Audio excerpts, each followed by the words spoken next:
చాతు తన కరము చాపి రమ్మనుచున్నాడు.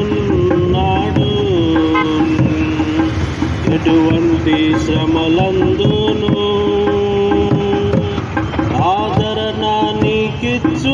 వారు మోస్తున్న సమస్త జిల్లారా నా ఎదుకు రండి, నేను మీకు విశ్రాంతిని ఇస్తానని చెప్పి ప్రభువైన యేసుక్రీస్తు వారు సెలవిస్తున్నారు. ప్రభువైన యేసుక్రీస్తు వారు సెలవిస్తున్నారు, ఏ భేదం లేదు, అందరూ మరి దేవుడిని గురించి మహిమను పొందలేకపోతున్నారని మరి పరిశుద్ధ బైబిల్ సెలవిస్తుంది.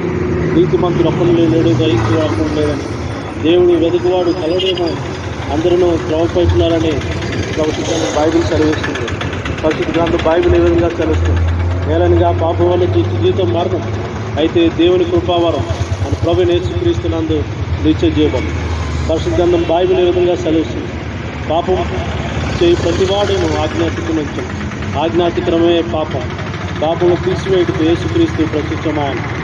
పరిశుద్ధ గ్రంథం బైబిల్ ఏ విధంగా సెలవిస్తుంది, పాపం రక్షించడానికి, మానవాళ్ళు రక్షించడానికి యేసుక్రీస్తు వారు ఈ లోకానికి వచ్చారన్న వాక్యము నమ్మదగినది, ఉన్న అంగీకారంలోకి యోగ్యమైనదని పరిశుద్ధ గ్రంథం బైబిల్ సెలవిస్తుంది. పరిశుద్ధ గ్రంథం బైబిల్ ఈ విధంగా సెలవిస్తుంది, మన అతిక్రమ క్రియలను బట్టి అతడు గాయపరచబడను, మన దోషములు బట్టి నలగొట్టబడను, మన సమాధానమైన శిక్ష అతని మీద పడను, అతడు పొందిన దెబ్బల చేత మనకు స్వస్థత కలిగింది.